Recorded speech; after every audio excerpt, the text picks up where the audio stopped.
Okay. We can hear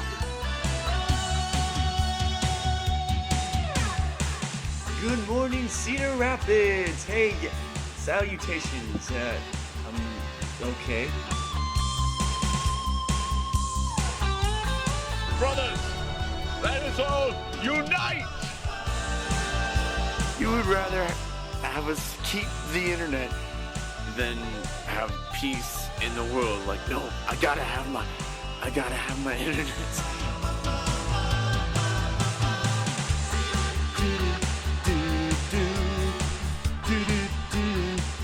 Live in front of an internet audience, it is I'm Clifford, and this is the I'm Clifford Today show.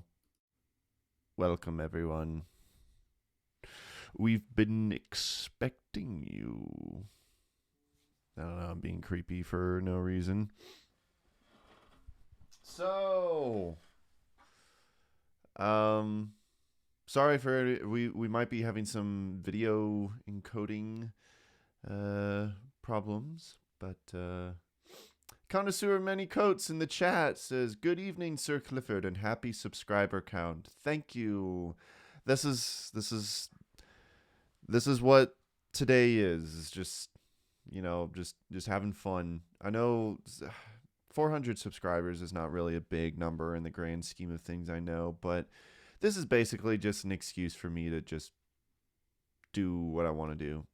Even though, I mean, it's not like I don't do what I want to do on this show, but it's just an excuse to have a fun episode that's not really about anything too deep or serious.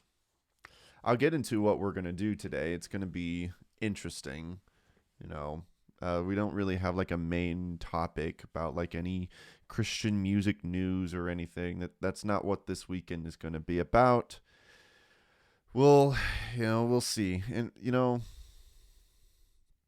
thank you everyone who has subscribed on YouTube. I know I'm on Twitch right now, thanking everyone for my YouTube subscriptions, but it is what it is.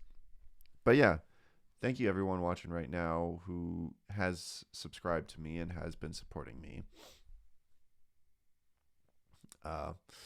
Connoisseur of Many Coats. Well, I have some interesting and possibly funny news regarding the Christian arena of filmmaking.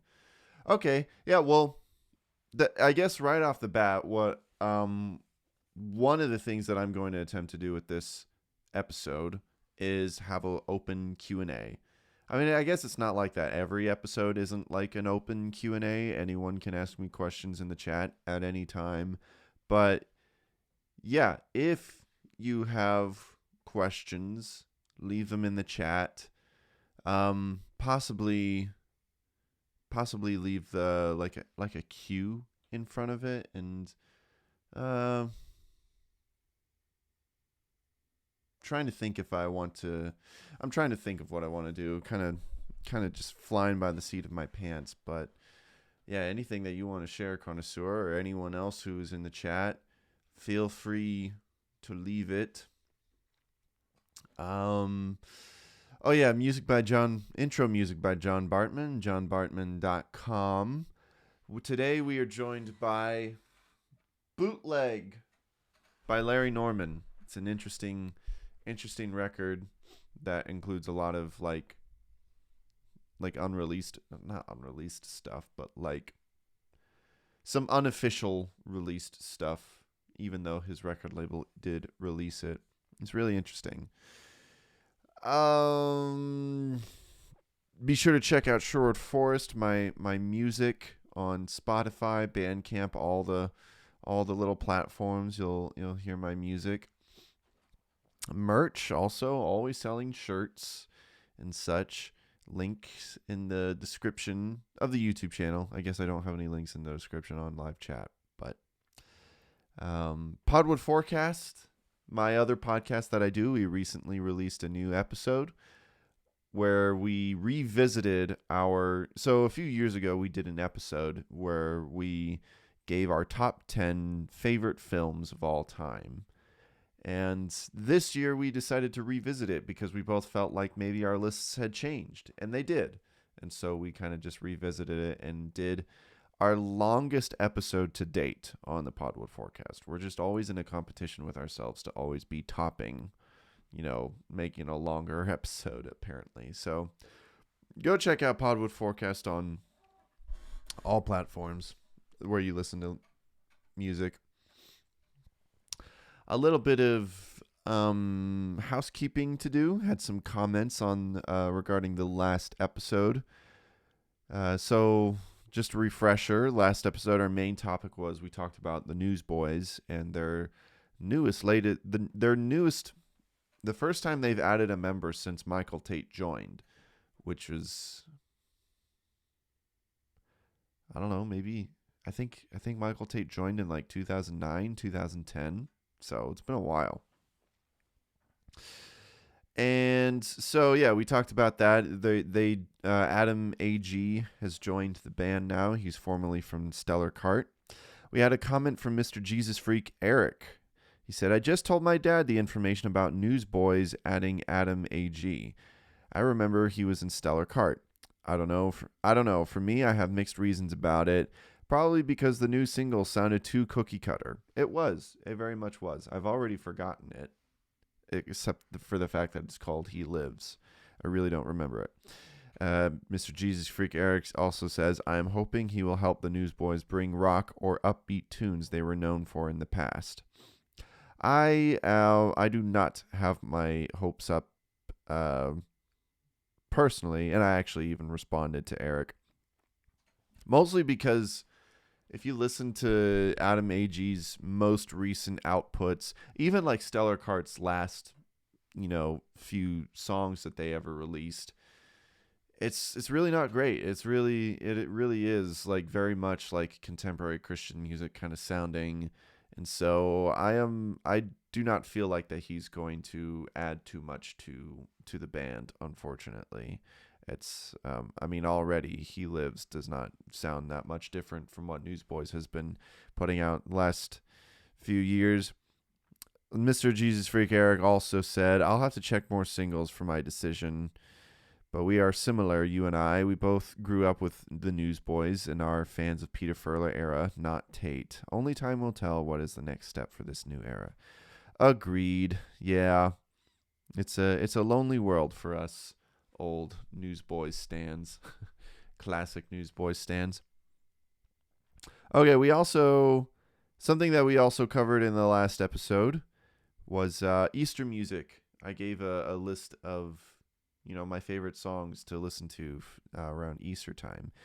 And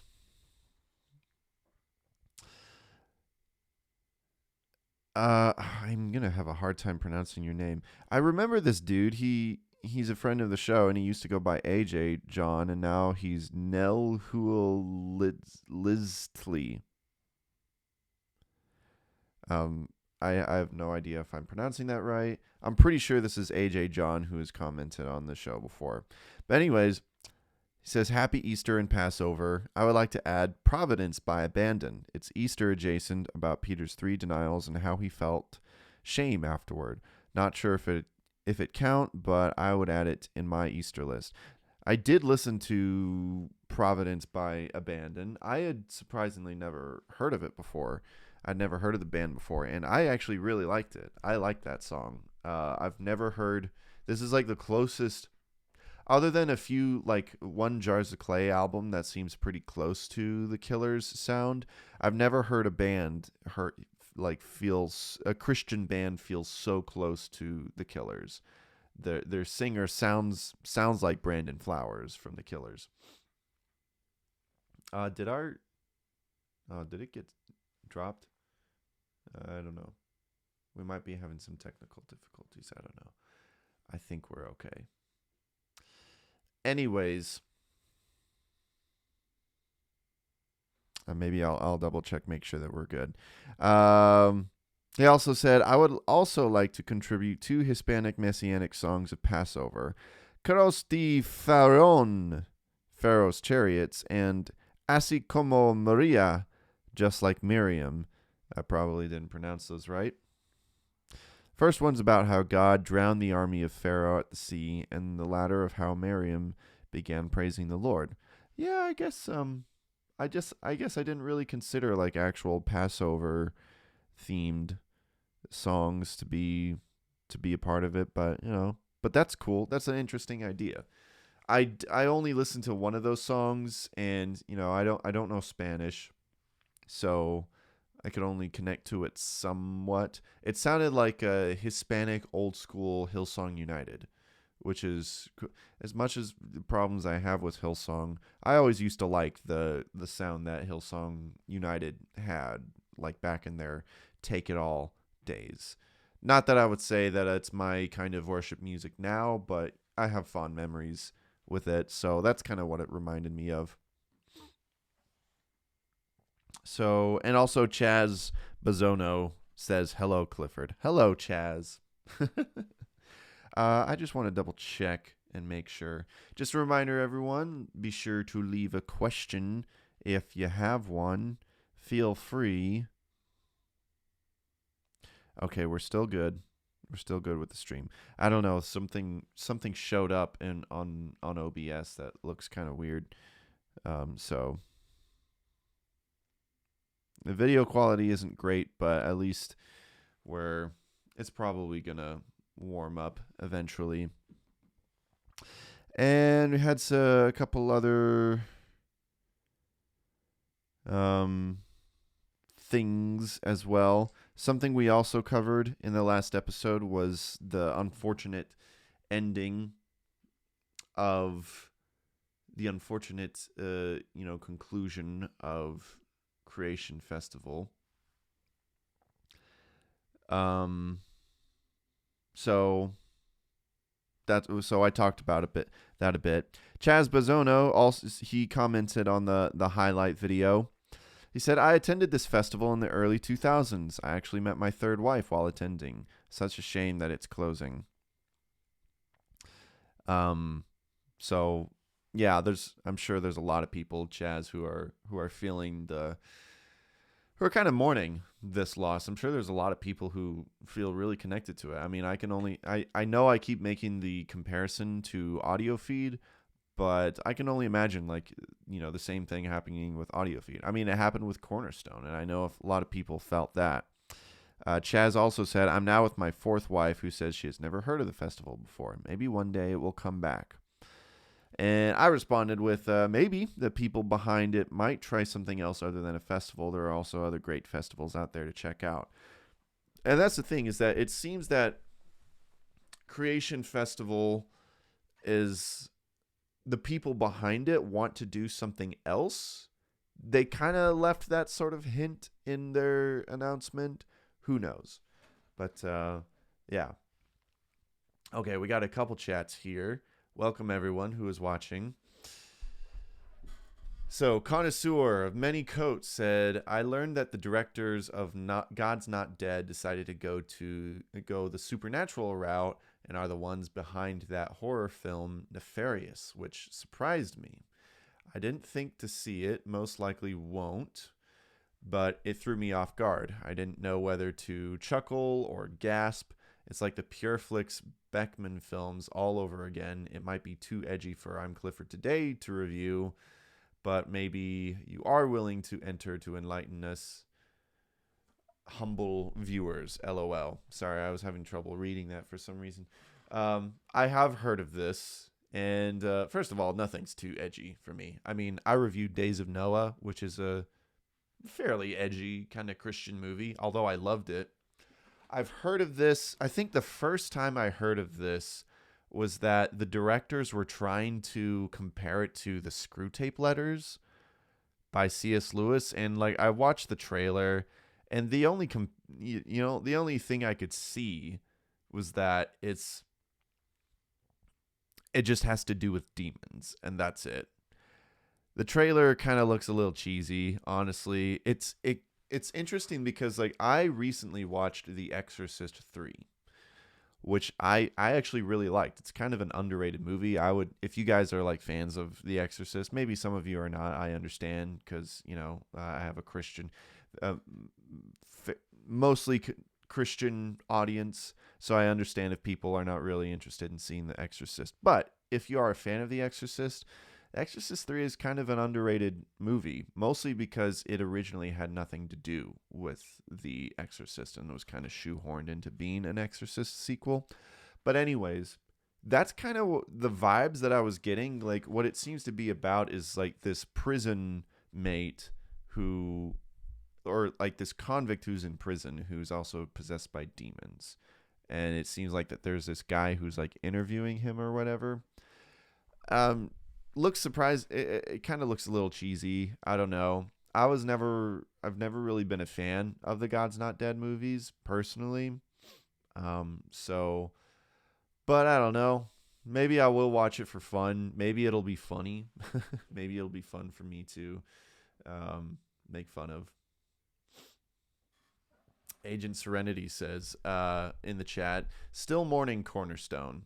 Yeah, that was something that I wish that I was a part of, a little era of Christian music. I never attended Cornerstone. I think I was a little too young. He seemed also.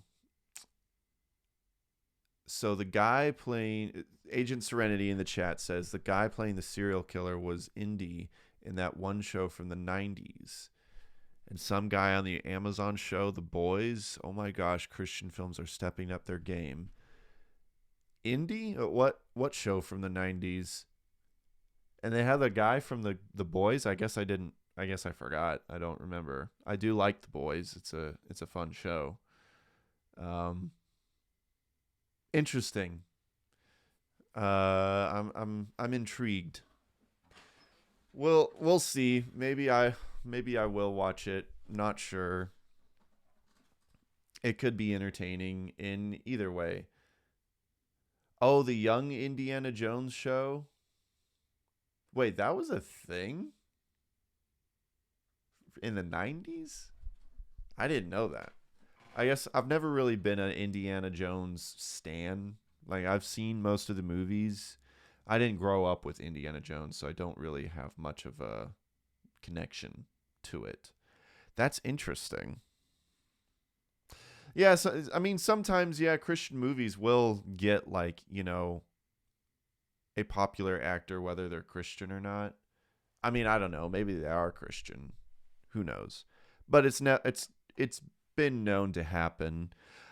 I don't know, because, like, I think about the Jesus Revolution movie. They got the guy from the Kissing Booth movies. And the Kissing Booth movies, while being, like, terrible movies, they're also just kind of morally bankrupt.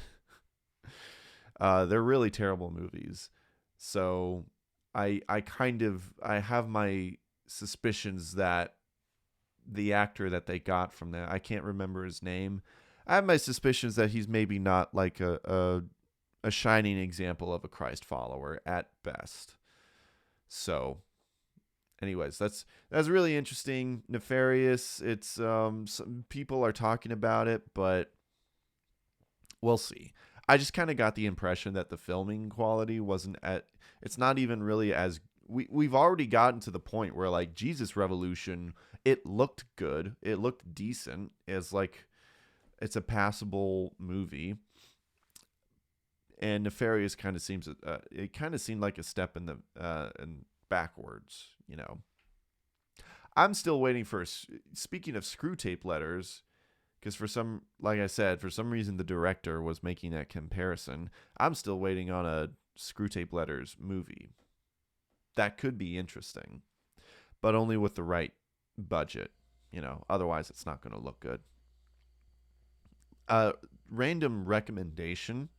This is not a movie, but if you guys are fans of C.S. Lewis or the Screw Tape Letters, I would highly recommend Focus on the Family Radio Theater's adaptation of the Screw Tape Letters.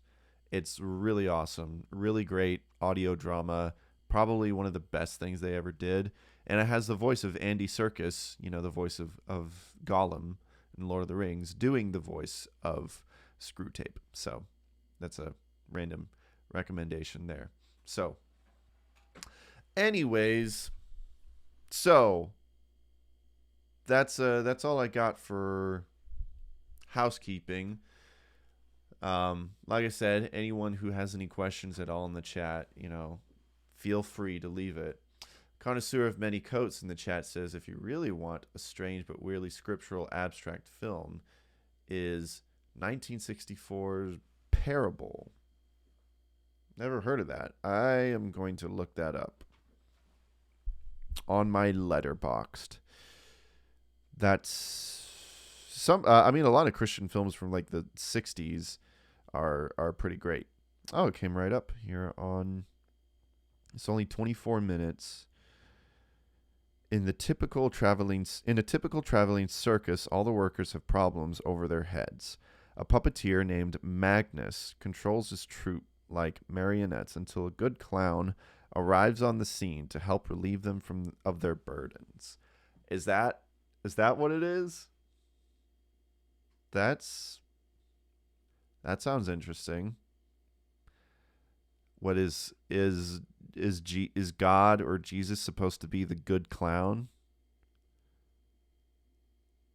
It's only 24 minutes. I'm intrigued. I'll add that to my watch list. That seems pretty interesting. Let me see what the reviews are. Here's a review for it. A miracle this ever came to fruition in an era of Christianity where explicit messaging was essential, otherwise it was done in vain and called fruitless. Established Christian filmmaker Rich Cristiano once told me in a casual interview through an email exchange that he considered Super Christian to be the first contemporary Christian film, but our good friend... Okay, it's not really talking about the hidden gem of the 1964 short film Parable and its depiction of clown Jesus. Interesting. I'll check that out sometime. Thanks for that, connoisseur of many coats. So, I want to get into like what we're gonna do today, and we'll probably go for a break first in just a few minutes. What I'm gonna do today is, so for those of you who don't know, I'm a musician, and I've been a musician since I was young. And I started writing songs when I was young. Not that any of them were good. But I think around the age of 14 or so, my sister got this. She was the first one in the family to get a MacBook. And so that MacBook came along with GarageBand, and she allowed me to fool around with it. And that was the first time I started like really composing music. And around the age of 14 to 16-ish, whatever, I even made a couple albums and, put them on CD. I haven't really listened to any of that music for years. Until now, until today. Because I know that, I knew that I had given my mom a couple copies. And I just didn't have any more copies, at least that I knew of. They're probably buried somewhere. And so I asked her, could I borrow that music that I gave you, those CDs? And she said I could. My mom said I could. And so what I'm going to do today is I'm going to react to my old music that I made when I was young. That's like 10 years old or so, or more. No, yeah, it's got to be more than 10. 10 years ago, I was 18. So, 15 years ago, for the most part.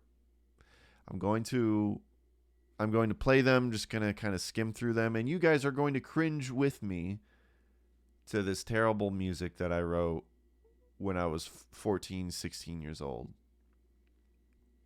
And it's going to be a lot of fun. Agent Serenity says buried treasure. Yes, exactly. And I have the CDs because I made some of the covers. The covers were made very DIY. This was my first album. Right here.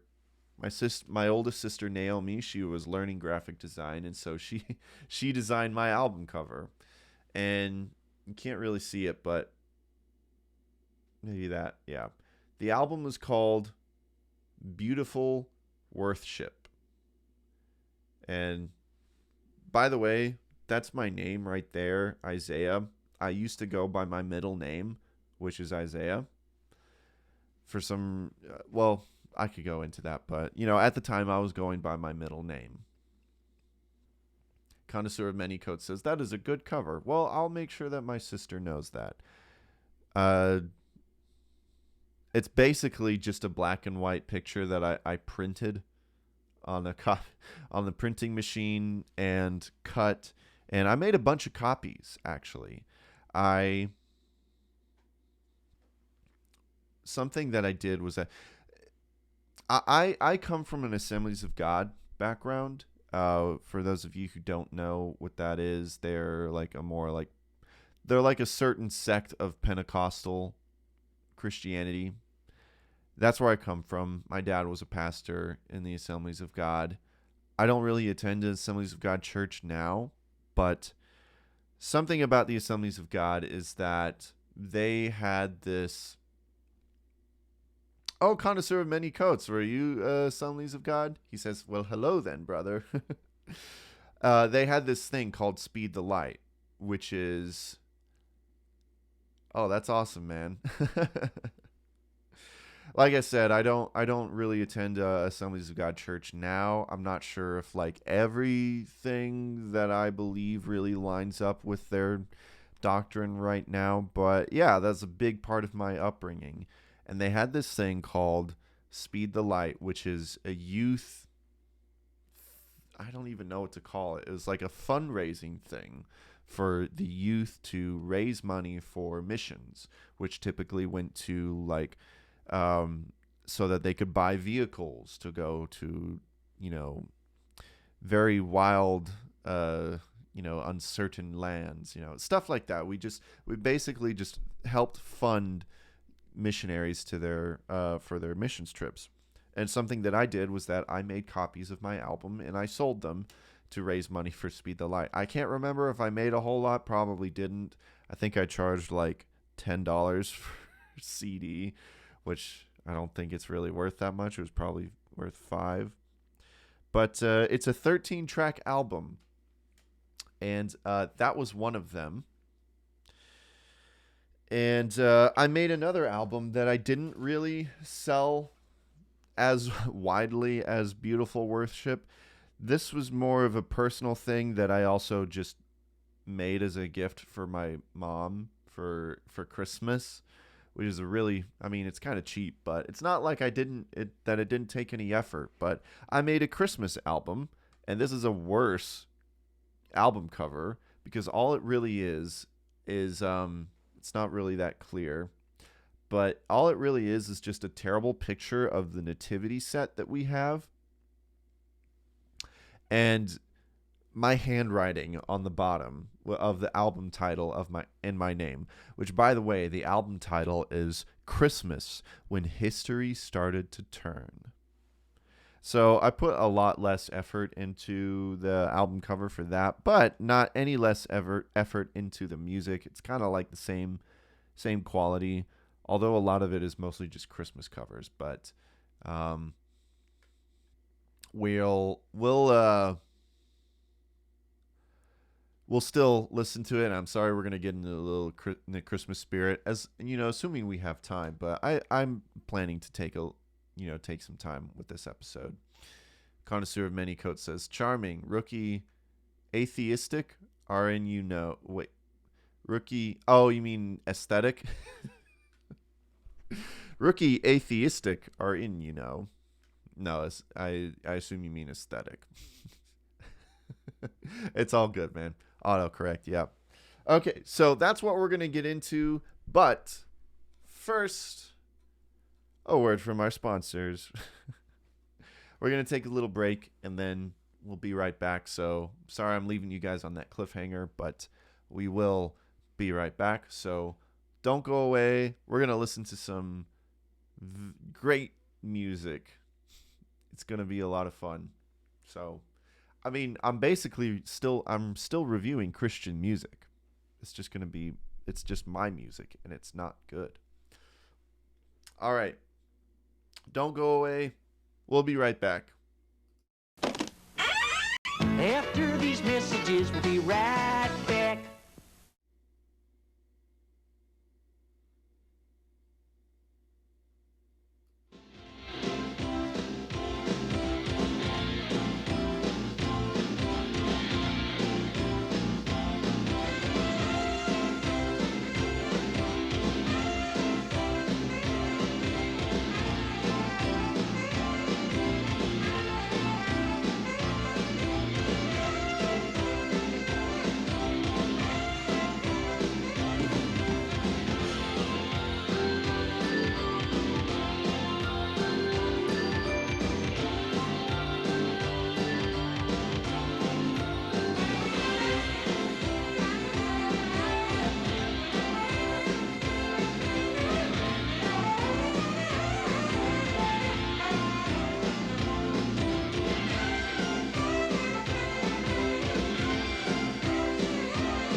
All right.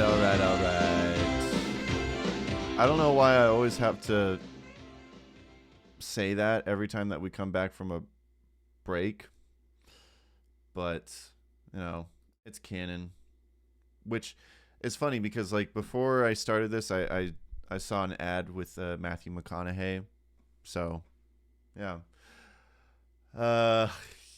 So I did mention. I hope you guys like the little break video that I made. Agent Serenity says, rolling out the classics. And yeah, basically, I decided, you know what? Like, when we take a break, I just want to give something for, like, people to look at, in case they're bored, in case they're not going to, like, take a potty break or whatever. Just give them some, which is weird to say, like, hey, give them me to look at, But I kind of thought that since, like, the countdown, and I think I already said this in the last episode, but since the countdown is basically all my old videos before I started doing I'm Clifford Today seriously, I decided, well, why not do a montage of all the videos that I've made up until now with like I'm Clifford Today. So, which means I'll probably have to update the video pretty soon. But Agent Serenity says, I want the googly eye owl painting to make a comeback. I don't know. I think I still have that. I'm not sure. I do miss it though. I randomly, the story behind that is that I randomly got that at a gift exchange. Which, you know, is a joke gift, but I'm like, I kind of love this, and so I kept it. And really all it was is just a regular painting of owls, and the person had glued googly eyes on it. So I'm not sure if I have that anymore, but yeah, I should bring that back for sure. Connoisseur of Many Coasts says, entirely wonderful montage. Thank you, good sir. I'm glad that you guys enjoy it. I think it's pretty fun. It's like 95% of all my I'm Clifford Today videos. Not every one of them could make the cut, but it's most of them, you know. It's just kind of a fun trip down memory lane, you know. Just all the clips from all my past videos. So, anyways, speaking of being nostalgic, we're going to experience this together, and hopefully I have like the volume levels will be okay. If not, you know, guys, just let me know. But yeah, this was an album that I made when I was like 14 years old called Beautiful Worship, which, by the way, the story behind the name of that title was that I came across this article in an old Bible that I had that, you know, it was the kind of Bible that has like some articles in it. And I remember seeing somewhere, and I don't know if this is entirely correct, but I remember seeing somewhere that the root, like original word for worship was worthship, as in like worthiness or whatever. And like I was just all over that as a young Christian. I'm like, oh man, that's so cool. I'm going to name my album that. This album is going to be Beautiful Worship. So it doesn't really roll off the tongue now, but I just thought it was like super cool, you know, at the time. So that's the story behind it. We've got like 13 tracks on this first one, and just to remind you guys, I haven't listened to these in like ages. The only one on here that I have was the last track, which was a song called Where's the Love in That, which I do have on, you can find it on my YouTube channel. It's one of my old videos. It was a song that I just kind of uploaded as a video, you know. So that one is on there, and I'll get into more of the story behind that song. That's the only one. Everything else is going to be kind of a fresh experience for me. I can kind of like remember what they are, but yeah. Agent Serenity says, going down the Clifford Show rabbit hole. Yeah, pretty much. That's what today is about. I don't know what it is about me, but I'm like a very nostalgic person. No matter how cringy it is, I love just going back in time to whatever time. I'm just a generally very nostalgic person, which is weird because like I don't like this trend of nostalgia in movies and such. But anyways, so the first track of this album is called La La, and I think I have a memory of, I'm pretty sure I remember what this is. It might be very inspired by the Newsboys song I Fought the Law, which was a bonus original track on their Greatest Hits album. Let's see. I'm ready for all the cringe right now, so I hope you guys enjoy this. This is La La. Oh my gosh, those terrible garage band drums. Oh yeah, uh-huh. Oh yeah, uh-huh, uh-huh. Oh yeah, uh-huh. Oh my gosh.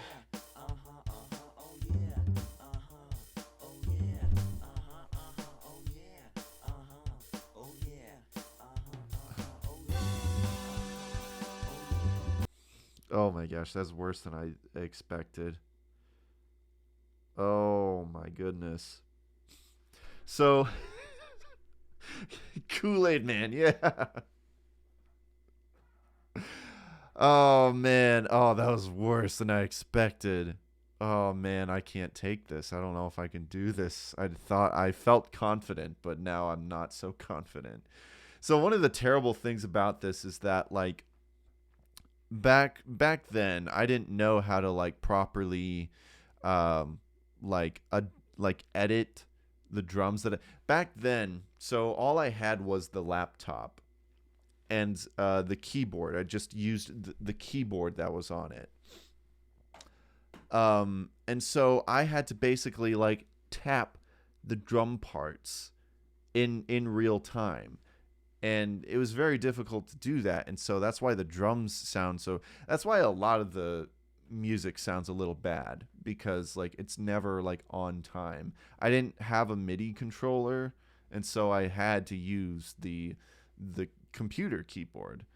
So okay. I don't think this song really has any lyrics to it. It's just the la's and the oh yeahs.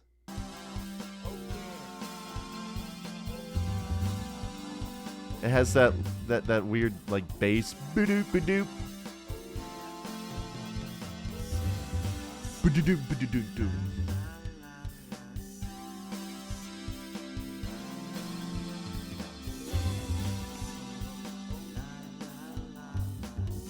Let's see.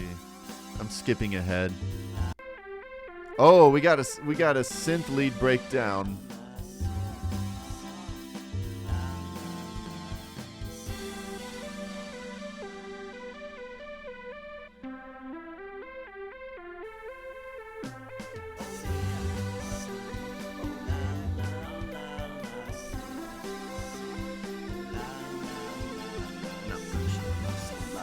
Oh no.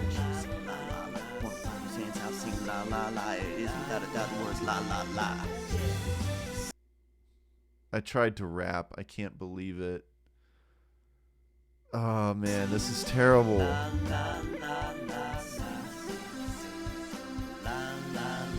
Why is there that echo there?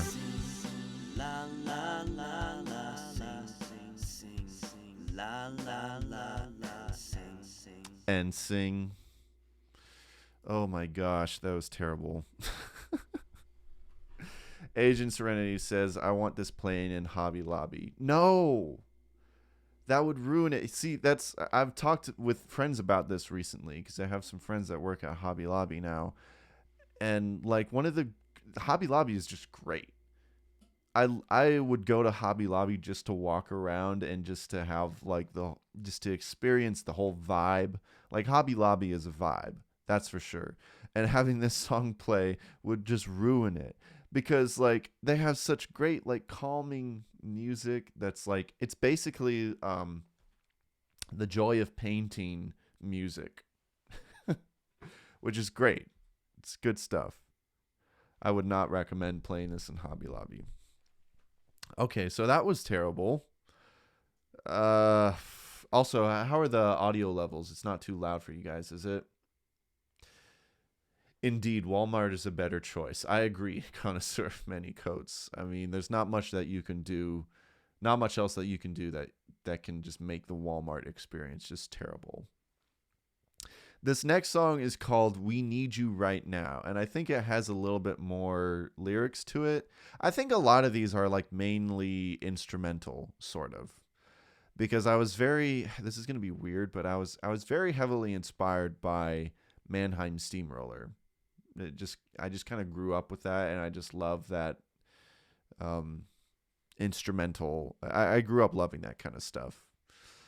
I still like 70s Mannheim Steamroller. That's like actually really good stuff. Anyways, Anyways, this next song is "We Need You Right Now," and I think it has more of a like a Latino kind of inspiration, if my memory serves me right. But let's take a listen. Oh yeah, we already got the MIDI guitar.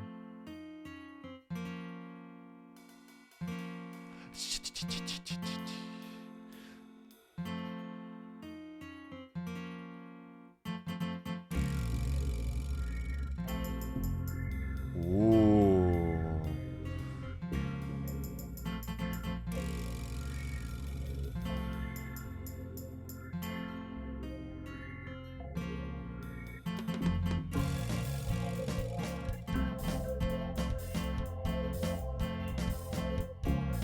I will have to say that the chord progression is interesting.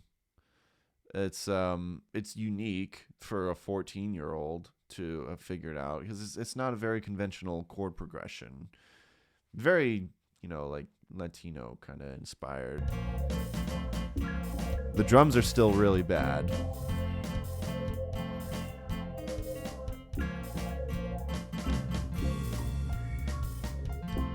Oh, we got some tinkling piano in here.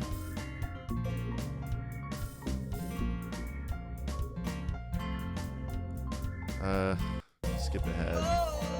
Oh, no. So here's something that you guys got to know. I didn't have a microphone. I didn't really have a microphone of any kind. All that I used for like any live recordings was the microphone built into the laptop. So that's why a lot of it sounds just really bad. But some of it doesn't sound too bad because it's like the GarageBand instruments. So, yeah.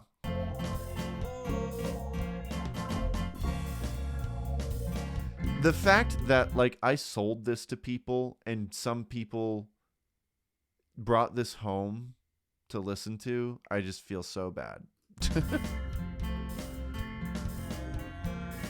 What am I doing? Why am I...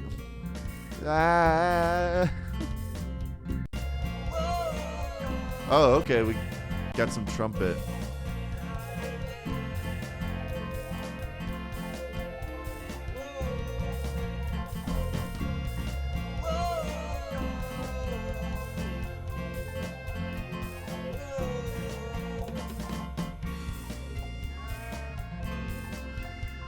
Okay, anyways, I'm done with that.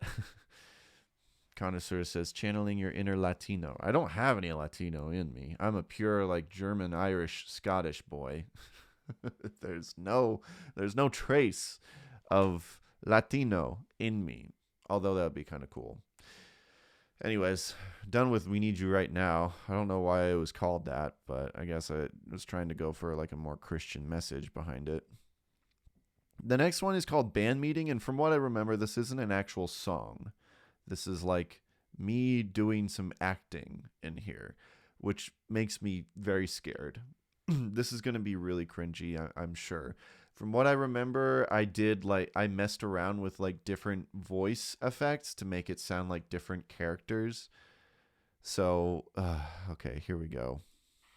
Hey guys, how's it going? Hi, John. I'm doing all of these voices in here, by the way, if you can't tell. I don't know what's up with the megaphone. Great, but Where's your guitar? my guitar, I lost it. I left it at one of my shows, came back, I could not find it at all. So, sorry guys. Oh, that's tough. I don't know what I'm doing with what this is. I guess it's supposed to be funny. I don't know. Also, how different does my voice sound? Does it sound that different? I guess that was past I had gone through puberty at this point, so. Yeah. Hey, Bob, where's your bass? I left it at home because I didn't want to have, it was under a whole pile of clothes and I didn't want to have to dig through it. Okay. That's actually kind of funny. It was under a pile of clothes and I didn't want to dig through. Okay, past me made me laugh a bit. New lore unlocked. Yeah, We're unlocking a lot today. Jack, where's your Jack. drum set? I love all these different names. We got John, Bob, and Jack. Wow, so original. My drum set, someone Stole into my house. Oh man, that's tough. That's tough. Yeah, I lost my funny synthesizer. What? How could you lose your synthesizer? Where is it? Are you sure you lost it? Oh man. What? Oh no, please don't. I don't know what it is with funky synthesizer. I think the point of that whole thing was that like everyone lost all their instruments and it's like whatever, it's not a big deal. But then like he says that I lost my synthesizer and then it's the biggest deal ever. I don't really get it. I agree. What a travesty. Yeah, I agree, connoisseur. It's very heartbreaking. So I think that was just a setup for the next song, which is called Synth Worship. And I'm already dreading the beginning of this track. But let's just go into the unknown. Yo, where's my funky synthesizer? Oh, so terrible. Hey! Got a good beat going.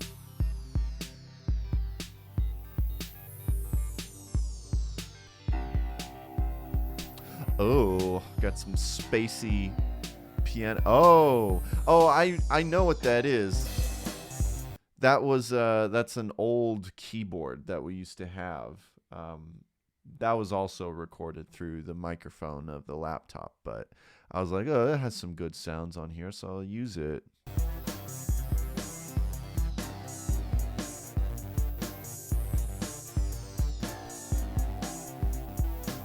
The panning is just off. I don't know if you guys can hear the stereo mix, but anyways, it's just so the timing of the instruments, because I had to like do it on the keyboard, is just so bad.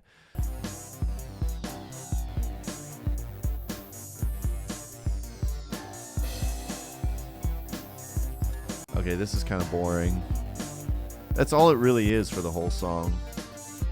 Oh. Got another synth breakdown here. Oh, chord progression change. It's so bad.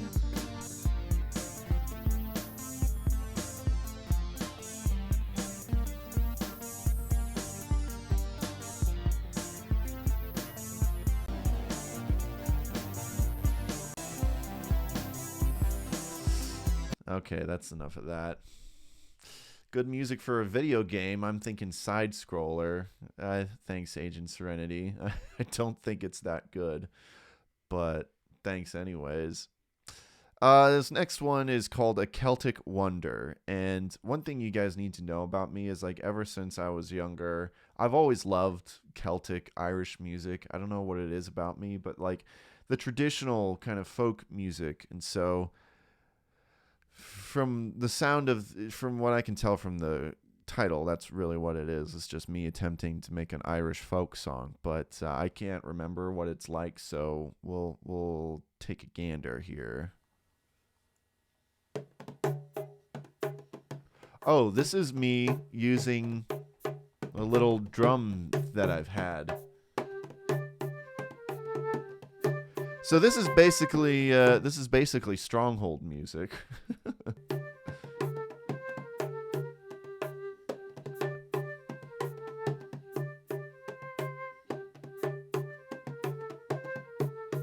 Wait a minute. Holy crap. This sounds really familiar. And if any of you guys are familiar with Sherwood Forest, man, did I just unlock a memory? Let me see.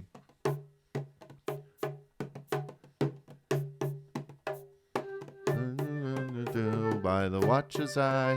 You can never amend the things you do or release the friends you tied. So watch your hands and watch your feet, be careful where you go. Don't contradict your words of faith, 'cause everybody knows. Holy crap! That was the original melody for a song by Sherwood Forest called Ballad of a Saint. That's crazy. I didn't remember that was the original one. That's your favorite of my songs? Bravo. Thanks, connoisseur. It's an old classic. I don't know. I mean, the lyrics or whatever for me, but I mean, I do like that recording. That's an older, early Sherwood Forest song. But yeah, so any of you guys, if you guys haven't checked it out, check out Ballad of a Saint by Sherwood Forest. Man, that's crazy. I did not remember that I just reused that melody. I'm going to have to send that over to Mitchell, who's he was my bandmate, you know. That's so crazy. Oh man, I was not a perfectionist back then. I mean, I still kind of am, where it's like, it's good enough and never fix it. You know, I was so lazy.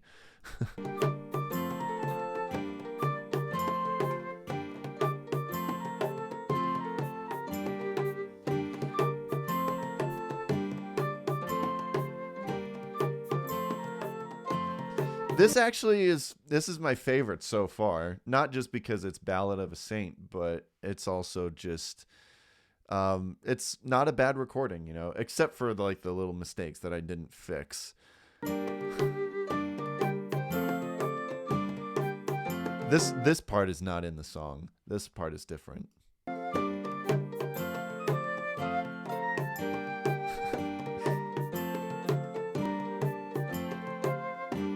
I think at this point I was just kind of just doing whatever. We got some harp in there.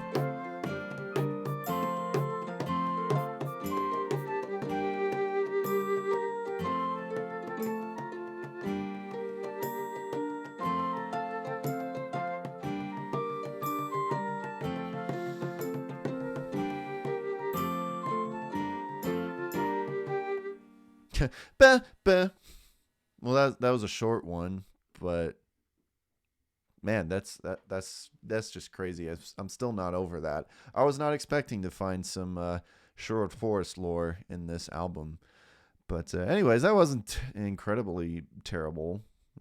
I guess my strength is in folk music. Ever thought of using this for your Stronghold streams as intros? It'd be kind of funny, I think. Yeah, maybe. I don't know. That's an interesting thought. I didn't really have any intros. I haven't used intros for the Stronghold streams, but maybe for the YouTube videos once I get around to making those. But wow, interesting. A Celtic Wonder. This one is a really long one, so I'm not going to play the whole thing, of course. It's called River of Prayer, and I actually do remember this one. It's very Mannheim Steamroller influenced, very new agey. There was a time where I was into new age music. It was weird, which is basically the sleepy time kind of music. And this was very inspired by it, and I do remember it. And I actually got to say that the melody that I wrote for this in the chord progression, I actually kind of like. So, but let's see if it holds up. I still haven't listened to it in ages. Oh man, still using the laptop microphone.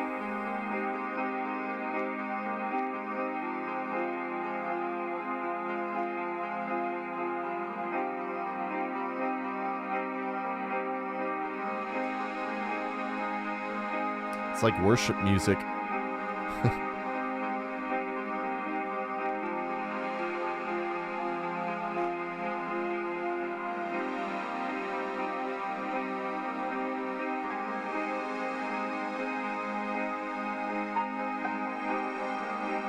This is like the music for an underwater level in a video game.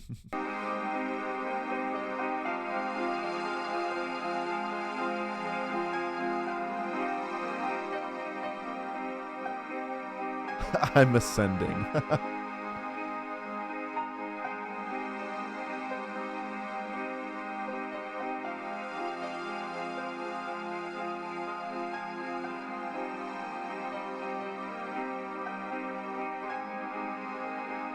You know, it's not half bad. I mean, the recording quality is really bad because I'm recording through the laptop microphone, but like I think the melody is pretty interesting on that, and I think the chord progression is very creative. I was kind of ahead of my time, at least for my age. I don't know, just personally.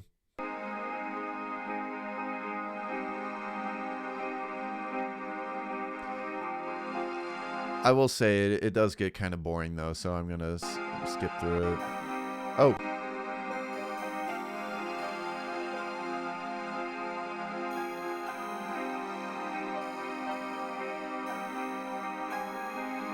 That's where it definitely gets like underwater level kind of sound.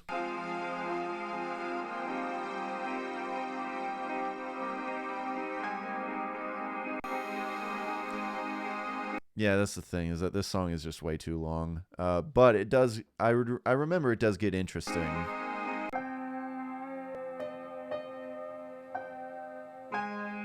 I remember the drums come in and like all the music comes in. It's like this big moment, but it's probably gonna fall apart.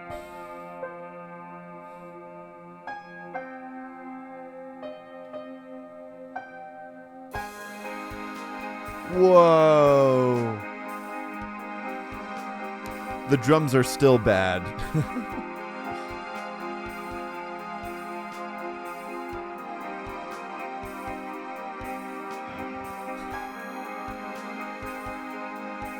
I kind of like that little hi-hat rhythm that I got. It's not bad. Even though the timing is still off. Oh, we got a mess up right there.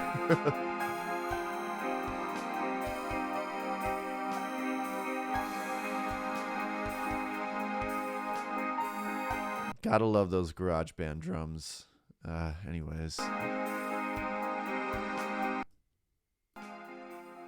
Oh, I do a little fade out here.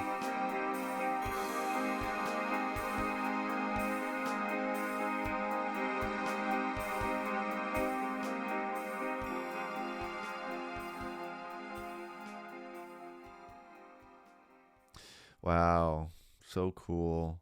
Anyways, yeah, that song is way too long, but it you could definitely see that I had some talent back then, you know.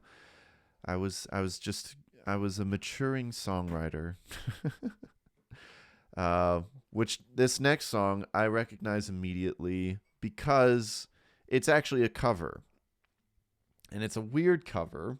It's a very obscure cover because it's called Less Can Be More.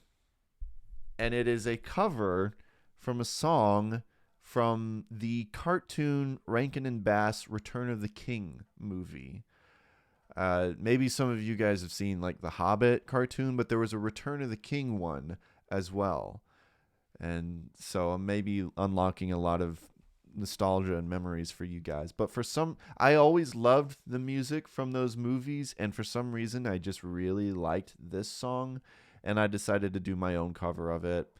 I have no idea if it holds up. Some good stuff, says Agent Serenity. Yeah, it is pretty good. I mean, it's charming. It's like 70s folk kind of, but I always loved it. So let's see how well I covered it. Oh, which by the way, I remembered that I also put my own Christian twist to it. I think I added my own Christian verse at the end, of course, you know, because that's what you do.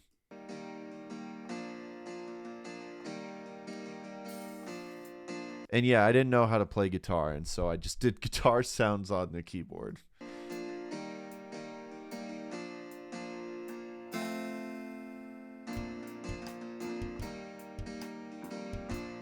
the timing.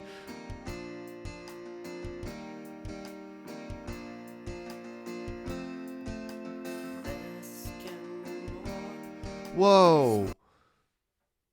My voice sounds so small compared to the other songs.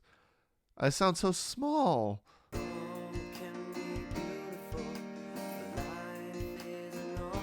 Maybe I was trying to sound like the singer from the actual movies, because he's got like a, you know, he's got that high register kind of voice.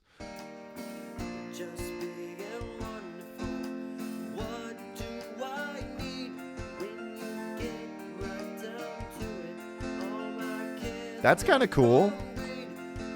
I think I made that up. I don't remember that being in the song.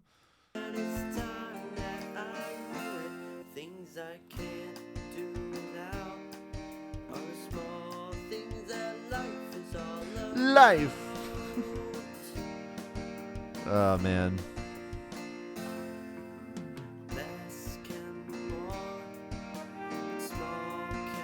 I do remember that trumpet being in the actual song, and I always loved it, so it had to be in there. Oh, someone messed up there. It was me.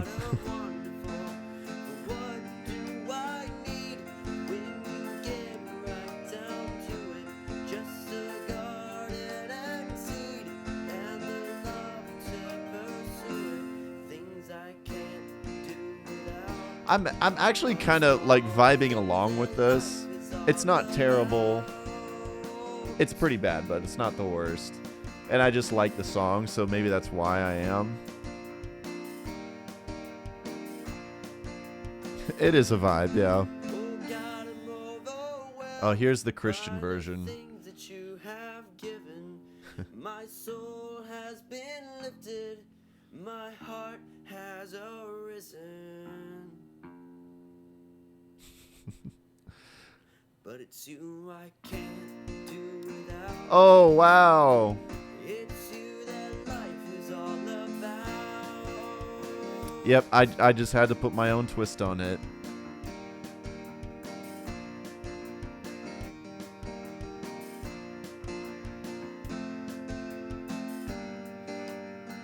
Oh, the song is not done yet. Anyways.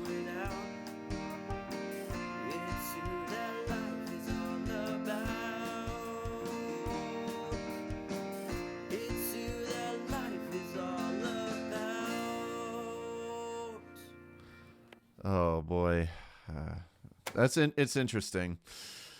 It's not great, but like, I don't know, I kind of enjoyed that. That wasn't too bad. But man, my voice, I don't remember my voice sounding so small.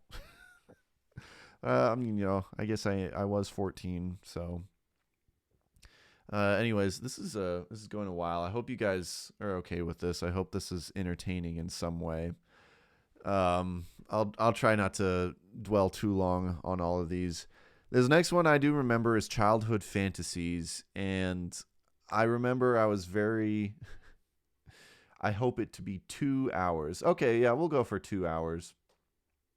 Or toe hours, because that's what you spelled. Yeah. Yeah, that's probably what we'll go for. I don't really care. This is just us vibing, us chilling, you know. But for Childhood Fantasies, I remember I was very heavily inspired by the soundtrack to the original Spyro games, the PlayStation games. Me and Mitchell have talked about it on the podcast before, how we've mentioned it from time to time, how like that's like one of our favorite video game soundtracks. It's so good, made by Stuart Copeland from The Police. Such a vibe. And they this is great timing too, because the soundtrack to those games just got released to like streaming and such. And so I've been listening to it a lot. And this one, I was kind of going for those vibes of this soundtrack. I was very inspired by it. So, and from what I remember, I do remember that the clip at the beginning is like from an old cassette, like tape recording of me when I was a kid, hanging out with friends. And so I just decided to put that in there for some reason. Oh, just no one's drink. Stop, Isaiah. Or else I'll make you incorrect for 50 points, okay? I actually remember what that's from. Another thing about being in the Assemblies of God was that it's not really a huge thing now, but there used to be this thing called JBQ, Junior Bible Quiz. And I remember where that recording was from because I brought my tape recorder with me a lot for some reason, just because I was really into recording everything that happened to me. And we were on our way to a Junior Bible Quiz meet, and that was my friend Rick Ramone, who we were practicing. We were like practicing our skills for the quiz. It's like this big competition while we were driving to a meet. And he that's what it was, because like if you get a question incorrect, they would say, well, that is incorrect for 10 points or however many points it was, because you had your 10-point questions, your 20 questions, 20-point questions, and your 30-point questions. And that's why he said that. He's like, stop, Isaiah, or I'll make you incorrect for 50 points. So that's the uninteresting story behind that. So Stop, Isaiah, or I'll make you incorrect for 50 points, okay? anyways. Ooh, this is another one recorded on the keyboard. It takes a while to build up. From what I remember, I'm using a delayed dulcimer sound. I always kind of like this sound. Anyways, we'll skip ahead because it takes a while.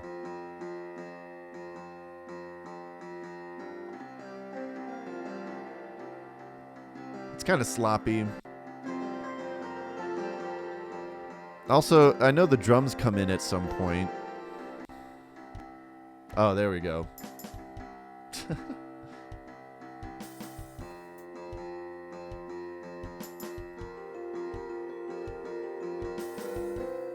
Actually, I like that. I like that little ditty on the keyboard. I should use this. I should like perfect it and use it. Okay, let's get to the good part. There we go.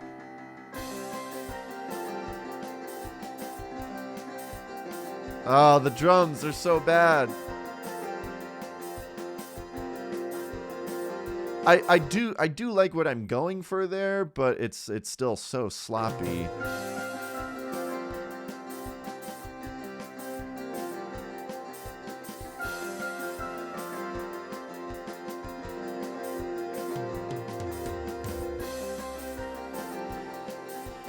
There's like, I can see what I'm going for, but the execution is just not great, so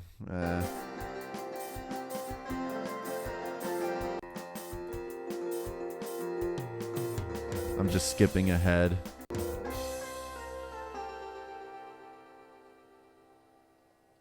Is that it? Oh, it's another recording. The recorder's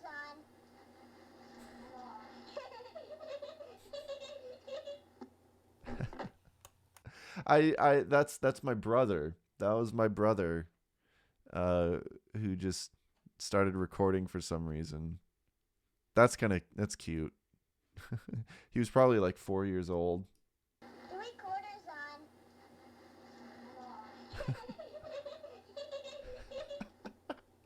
on. That was me, who's 2 years older than him, going, turn it off. Anyways. All right, so that was Childhood Fantasies. Next up, we got, I guess it's a rendition of Rock of Ages and How Great Thou Art. It's a really long song. I'm not gonna listen to all this. Oh, we got some rain sound effects going on.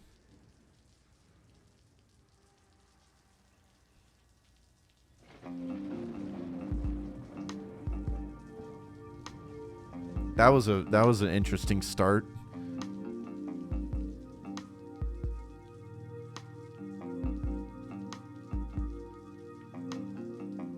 Okay.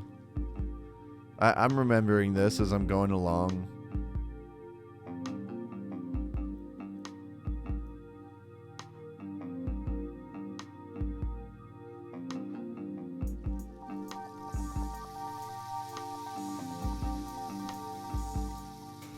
Man, some of this wouldn't be so half bad if I wasn't sloppy with all the instrumentation. Whoa. That was the computer glitching out for some reason. I skipped ahead to the... It's supposed to be Rock of Ages.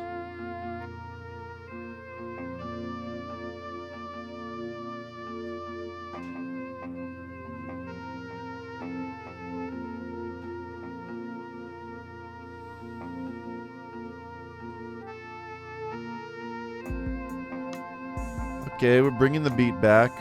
You could probably take this beat and turn it into a hip-hop song or something.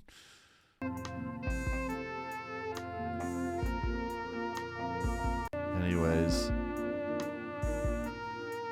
So it's basically just playing the melody of Rock of Ages. Actually, I kind of like this hook.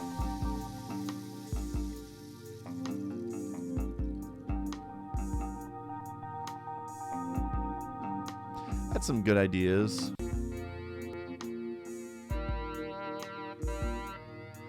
Okay, now it's How Great Thou Art.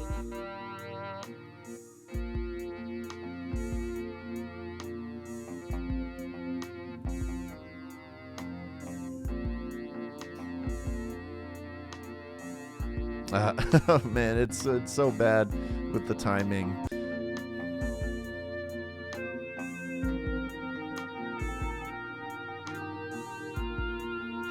I guess that's supposed to be like a guitar sound, sorta.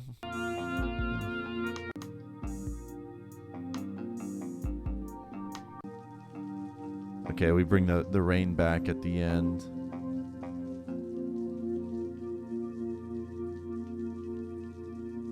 All right, whatever. It's really long, but that's fine, I guess. Agent Serenity says, I see this as a nice outro song. Like for the show, just kind of play that at the show, at the end of the show. I don't know. I like the outro that I have, but okay. This next one is we're gonna go back to the cringe because I know that this was a sort of like serious sort of actual short message that I had. Okay, yeah. I don't know if I'm going to use it as a outro, but I don't know. I kind of like utilizing old stuff for things, as you guys know, for like the outros, but I don't know. I don't know. You guys remember that guy? I don't know. Anyways, let's listen to this. Yo, we're here to preach a message here. No. Why? Why was I 14? Why do you have to start it out like okay. When's too late? Too late. When you find that out, It's already too late. you're always one. You can kind of hear me. The little clicks that you can hear is me like pressing the key, the mouse to stop recording.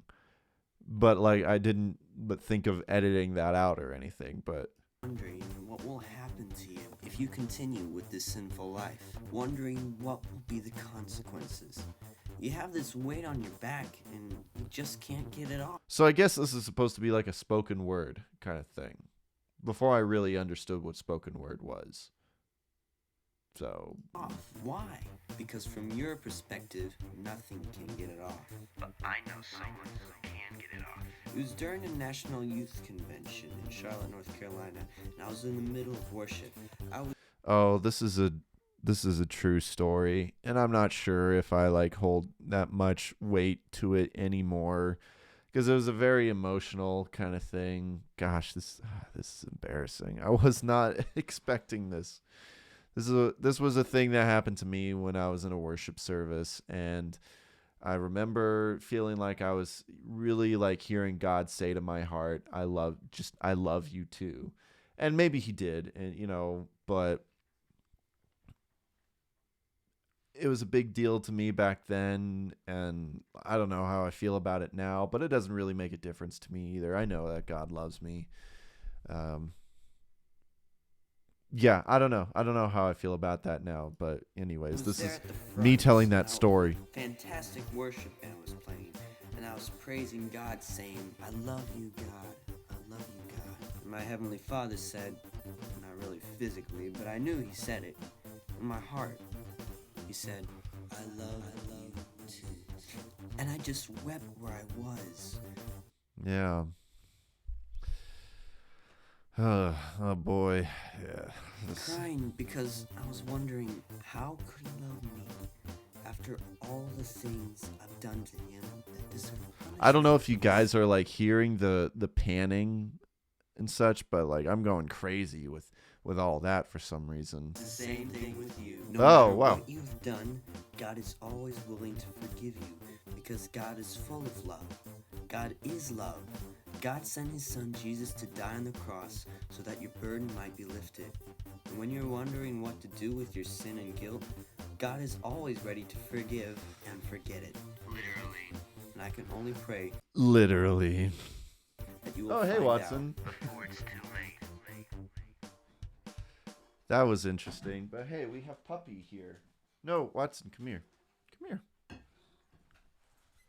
No, Watson, come here. Let's show the people. Show you to the people. Yeah. Say hi. Watson is stopping by. Oh, he sees himself on the screen. Who is that? It's just you. It's okay. It's just you. Okay. He freaks out with TV screens and such when there are animals on there, and I guess he sees himself, and now he's freaked out. Okay, Watson. Bear with me 1 second. I didn't expect this. Come on. No, let's go. We can't have you barking. Thanks for saying hi to the people. No. Come on.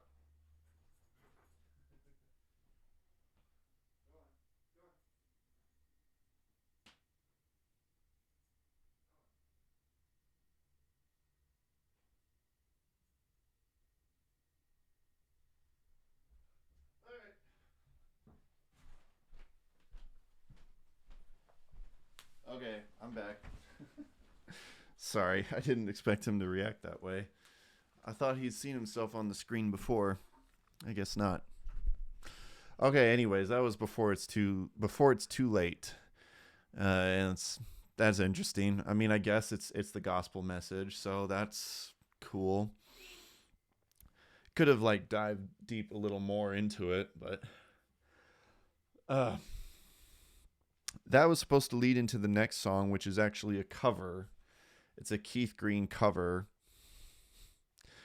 So let's see how it's for his song Altar Call, which I think is an underrated Keith Green song.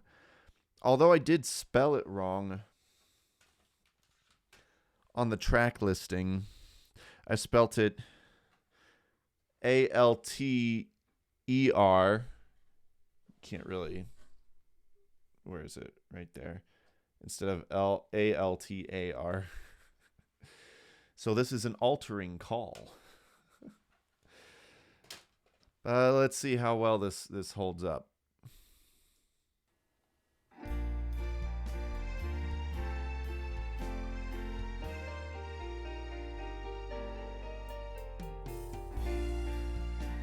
I really was trying really hard to mimic what he does on the piano of that song. The bass is like going all over the place, though. I don't think I really understood what bass is supposed to do. I don't know if you can hear it that well, but it's like going. It's like, no, play the bass notes.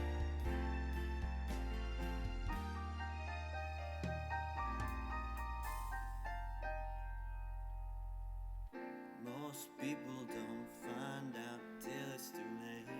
Which, by the way, I learned this song by ear, and I already know, just re-listening to this, that it was not the correct chords. You can probably like compare the two, but yeah, it's not perfect. But I was trying. Someone has to pay the price. You can pay it yourself. Let someone else. He does the laugh in the song, so that's why I laughed there. But who would be that nice to pay a debt that isn't his? Well, I know someone like that, and he's your best friend. He really is. He really is. He loves you. Gosh, I sounded like such a wimp. Most people don't find out till they're half dead. Anyways, listen to the actual song. It's really good, but I'm gonna skip ahead. They need to knock your door. I hope you find out. Oh, chord change. Himself, give him a chance to prove himself. No, he's real, I know. I hope you find out before it's That was a different take. I can just tell. That is not the correct chord change. That was not how it's supposed to be. But whatever, I was 14. I didn't really understand all those things. too late. 'Cause there's really nobody else. I want to skip ahead because I know there's supposed to be like a big like vocal thing.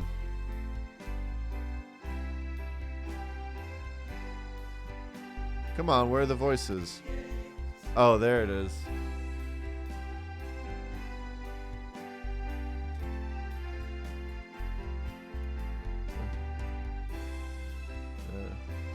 Some people don't find out till it's too late. I'm like trying to harmonize with some of them, but it's not like mixed well.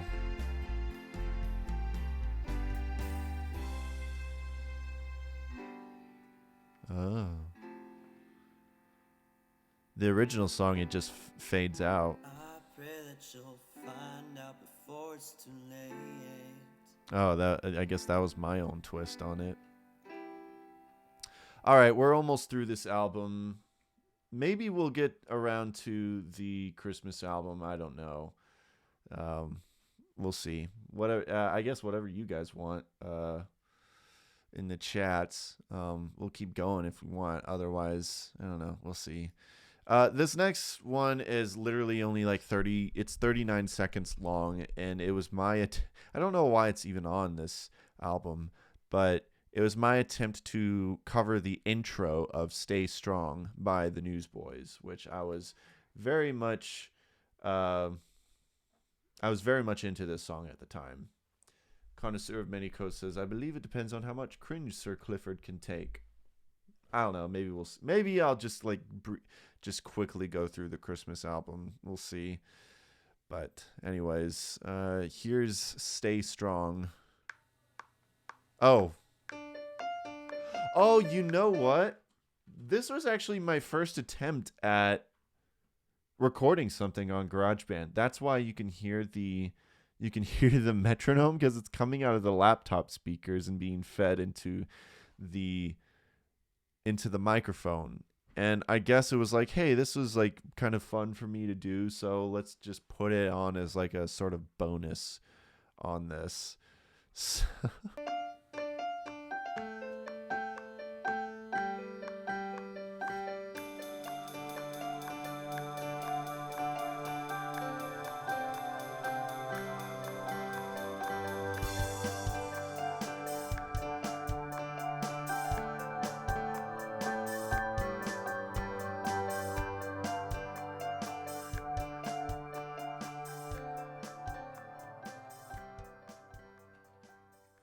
Wow, okay. That was Baby's first GarageBand song. Kind of underwhelming. So this next song was Where's the Love in That? And that's like I said, that's a song that you can go back to on the YouTube channel. It's still on there, and I think it's pretty good. Thanks, man. That's whatever. You guys are being too kind. But Where's the Love in That was like a song that I wrote for. It was actually for this songwriting competition called. Well, it was in Fine Arts, which is another Assemblies of God thing. A little too hard to explain there, but I did this as part of like a songwriting competition, and I performed it for my youth group first, and like it kind of became a hit. Like people really liked it. I think it's terrible now, but like people were into it, and I think people were mostly into it mostly because it was like, oh wow, he like recorded this himself, even though like now it's not impressive, like it's not good, but it's like just the fact that a young guy recorded a song that had multiple different instruments and whatever. And this song was my attempt to make like a fun Christian hit song or whatever. Very much inspired by like Newsboys and such. I think it's going to be pretty cringy, but yeah, I think the YouTube version is a much more updated version that I liked better, at least at the time. So this one will sound a little different. But yeah, anyways, it's called Where's the Love in That? And it was a song that was like supposed to target hypocritical Christians who were like saying that they were Christians, but they weren't, you know, being very loving. It's very hard-hitting stuff. Anyways, here we go.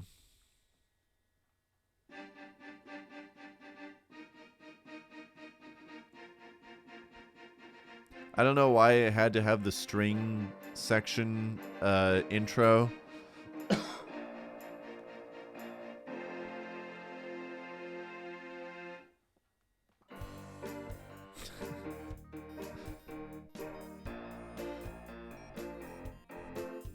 I think the piano part is kind of creative.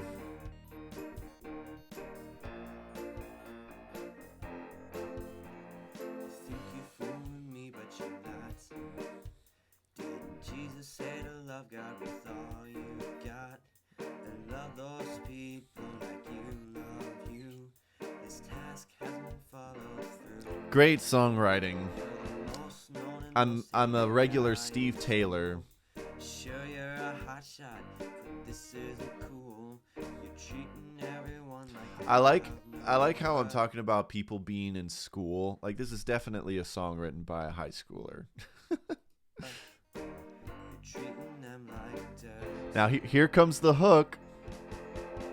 Yeah, you're walking down the aisle with that Jesus is my homeboy t-shirt with a John 3:16 hat, saying you're going down 'cause you are such a jerk. And I say, where's the love in that? Such a jerk. Agent Serenity says, I see potential in a remake. I don't know about that. Maybe for funsies, but I don't think this is that good. Personally. Not bad for a 14-year-old. An earworm, yeah. I guess it's because like I'm so used to this song, like it's not really an earworm for me anymore. But I'm glad you think so. That you're sharp as a pitchfork, 'cause you think that Jesus is a passport to do Pitchfork and passport. Great rhyming right there. whatever you want. But no, let's try a different font. Let's try a different font. What is that? What is that? What does that mean?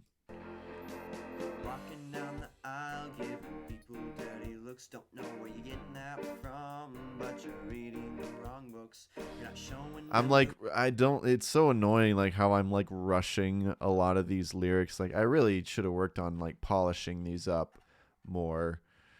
The real thing, you're burying the truth. Don't say that I'm lying, 'cause I've got some proof.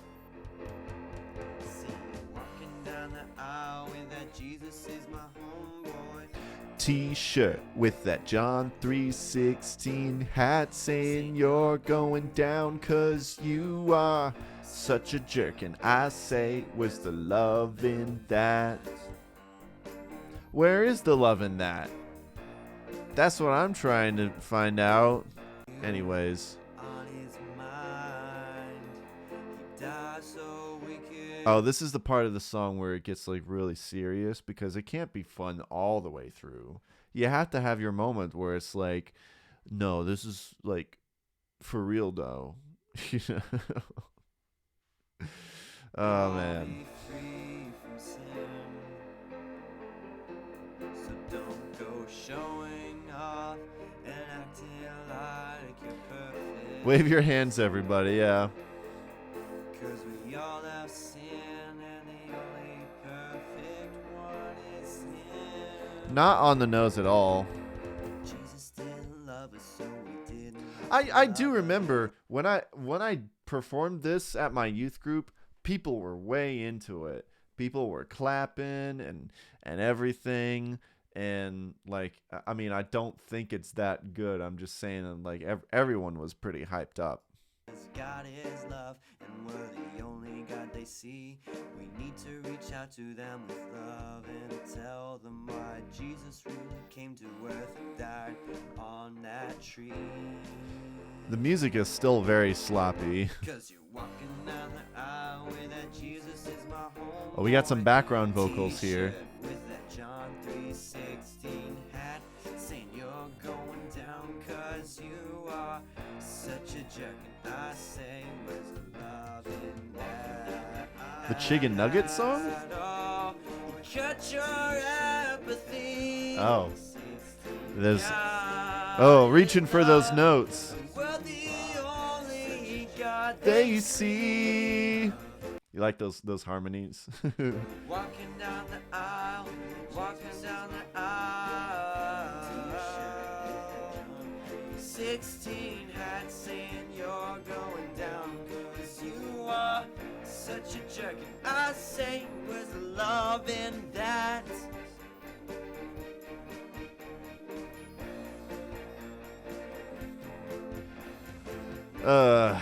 I have mixed feelings about it. It's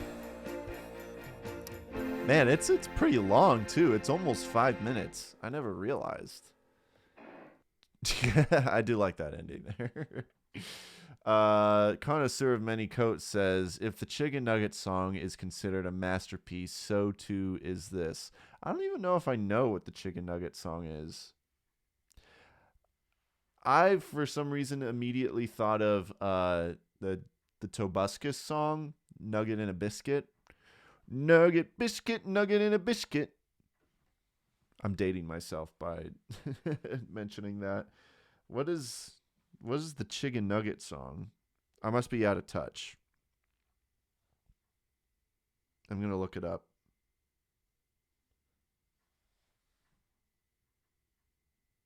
I feel like I'm going to hate it. Wow, I like how I get a bone-in a Popeyes ad for Chicken Nugget song. Thinking of the McDonald's McNugget song. Oh, this is a parody.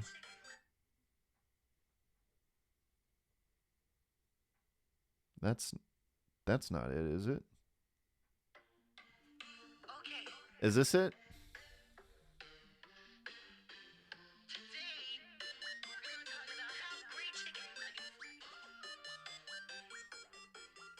This sounds like something that...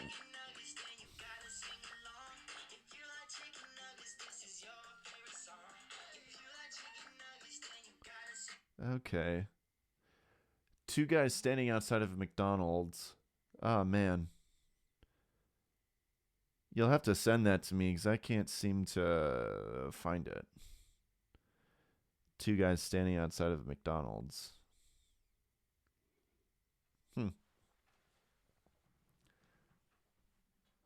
Okay, well, I think I'm good. Let's see. Learning about the Chicken Nugget song. Hopefully, it's not copyright. Also, hopefully, I'm not gonna jeopardize Oh, it's called McNugget.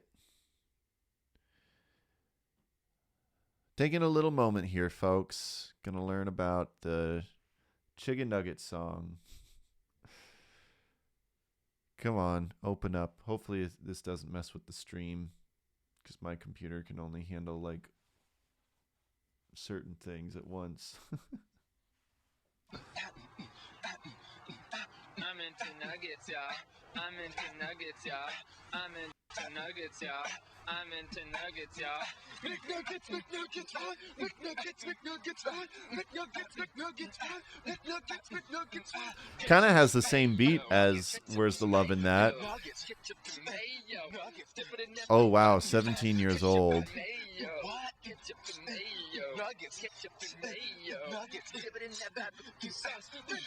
Oh, that's Thomas Middleditch? Chicken McNuggets. That is Thomas Middleditch. Holy crap. He's a comedian. That's funny. Interesting. Well, I learned a new thing. I think that's better than Where's the Love in That, personally. Anyways. Okay. Well, that was fun. I don't know if we're going to get around to the Christmas album. Might leave that for some other time. Maybe that'll be another special thing. We'll leave that for another special celebration. Yeah, possibly for a Christmas special. Christmas is a long way off, but I guess that makes a bit more sense because, like, there's some people kind of like me. They're like, I don't want to listen to Christmas music. It's not even Christmas yet. It's not that I don't like Christmas music, but it's like I like to keep that for Christmas time. So, yeah, we'll probably save it for something like that. You know, I like doing things like this when we meet like a certain milestone. Maybe I'll do one where I like react to old videos of mine, or maybe even other music, because there's some music from like from after this time, but like during my band days, not even like before Sherwood Forest. Like maybe I could always react to stuff like that. I just like doing stuff like that. So, I just wanted to, I feel like that there's not really a whole lot of time, especially since I was planning on doing some music reviews for the end. So, but this was fun. I hope you guys enjoyed this. I did. I think even though there was a lot of cringe, it was fun. Agent Serenity says, being the music aficionado, is How Many Kings by Down Here a Christmas song? I remember Down Here. I didn't listen to Down Here that much, but How Many Kings? I can't really remember that song.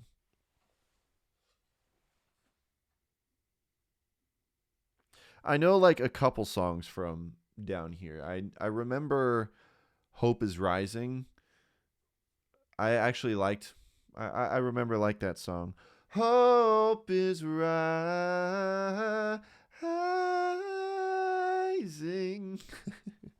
My singing has improved since age 14, right? You need a definitive answer to take back to the congregation. What congregation? Okay, let's take a look. What was the other Down Here song? My Last Amen. I remember that one. Why wouldn't it be a Christmas song? It has like Christmas album art.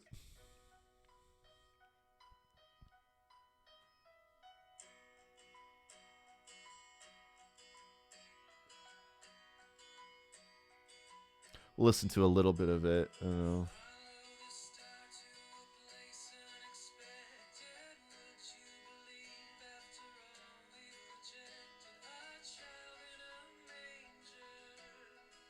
It's talking about a child in a manger. The weakest of all. That's my question is why wouldn't it be a Christmas song?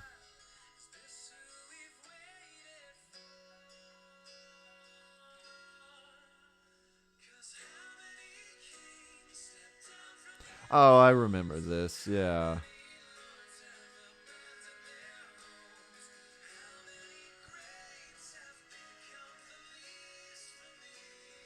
It's played outside of Christmas? Really?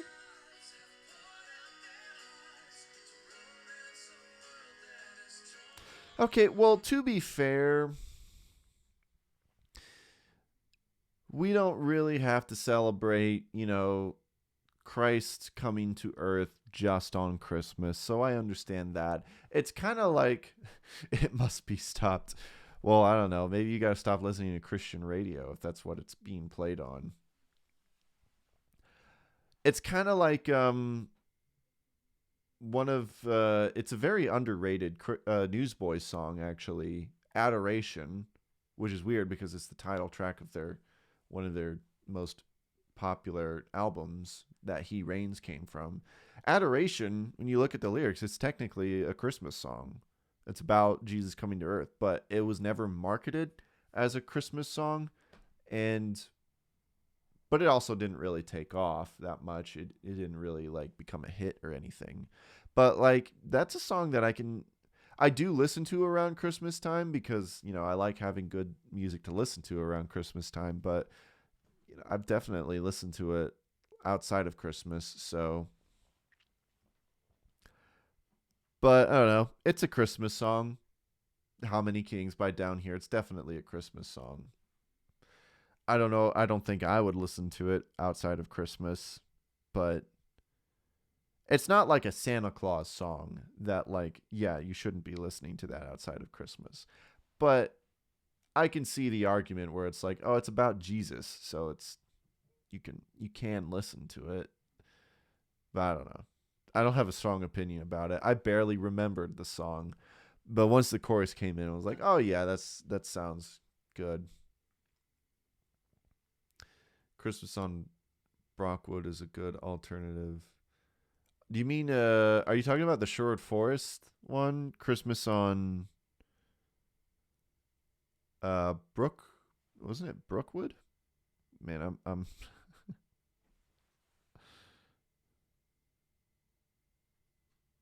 Brookwood, yeah. Not Brockwood, Brookwood. But yeah, thanks, man. That was a little EP. Man, you're just familiar with all the lore. I appreciate it, especially since you're a newer friend of the channel, so you are well researched. So thank you. But yeah, Sherwood Forest did a little collaboration EP.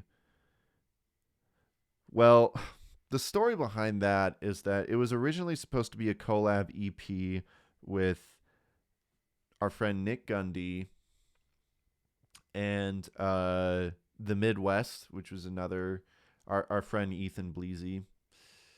After the first stream, I checked it out. Oh, cool, man. I appreciate it. I appreciate the support.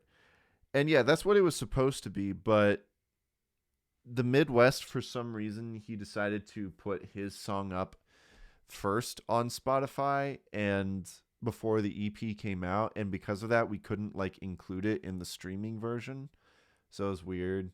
But on Bandcamp, it has all of it. It has Sherwood Forest music, which we had 2 songs, and then we had the Midwest song, we had Nick Gundy's song, so it's more of a collab EP. But yeah.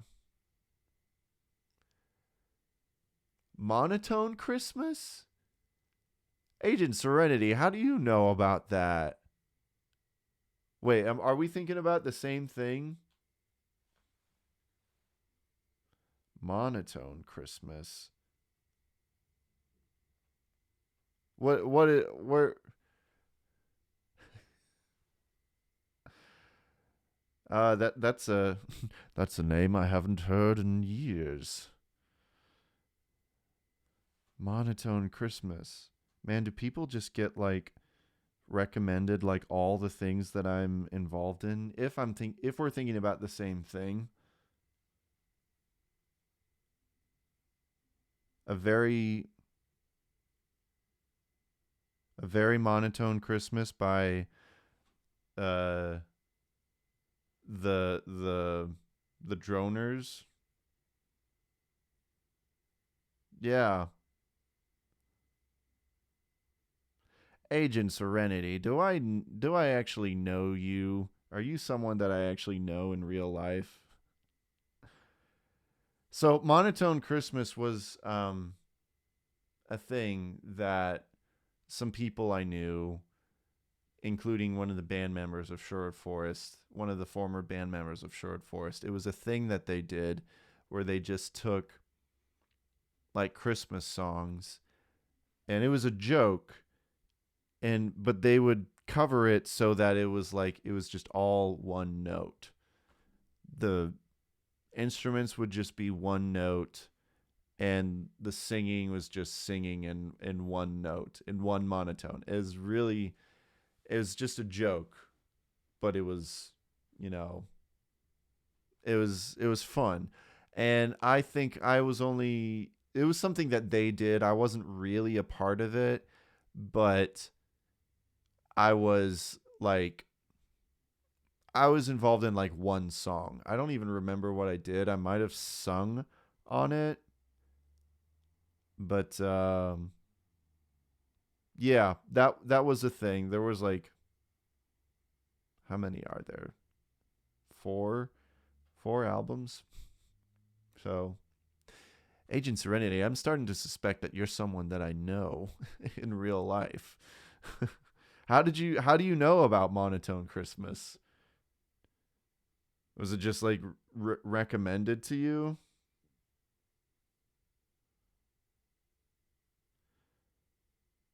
Because yeah, there would be people who like know Sherwood Forest that would also know about Monotone Christmas.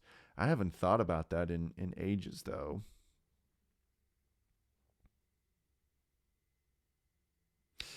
All right, then keep your secrets. Wow, that was just not something that I was expecting. Oh, really? Okay, I think I know. Yeah, I think I know what you're talking about from Kringle 10 or whatever. I'm looking at it right now, and it has like mostly all the Sherwood Forest music. It has the one solo song that I did, Sacrifice, and it has like all the monotone Christmas stuff that, yeah, I was barely involved in it. You have been watching since the old logo days. Man, yeah.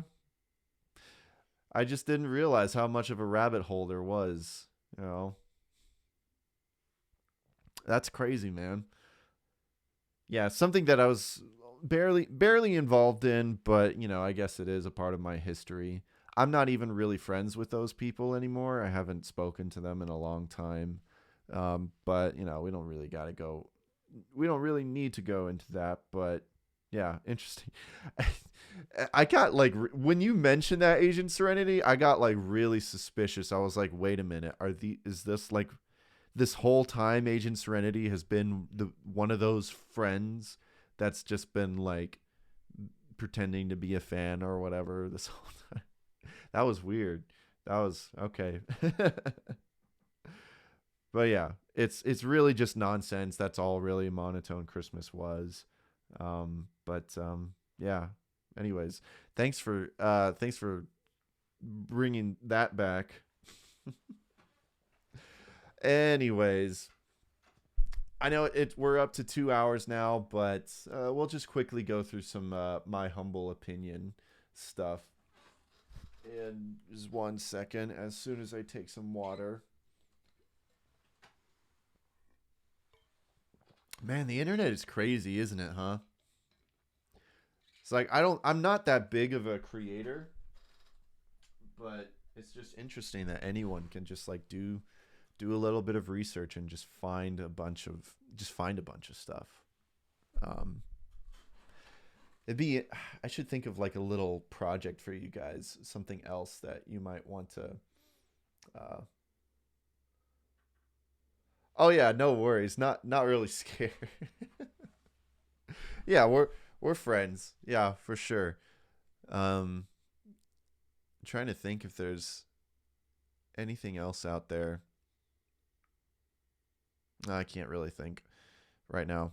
But anyways, I mean, I guess it's just it is a little flattering to know that that people care about my content so much that they're looking for old stuff. Agent Serenity says, I'm just happy to find an artist who is a strong Christian for once in this world. Well, I mean, I try. I struggle for sure, but my faith does mean a lot to me, and I do my best. But and I understand, because I'm like you guys. I understand what it's like to, it is hard to find people who are like me, who their faith is really important to them, but they also like make good content.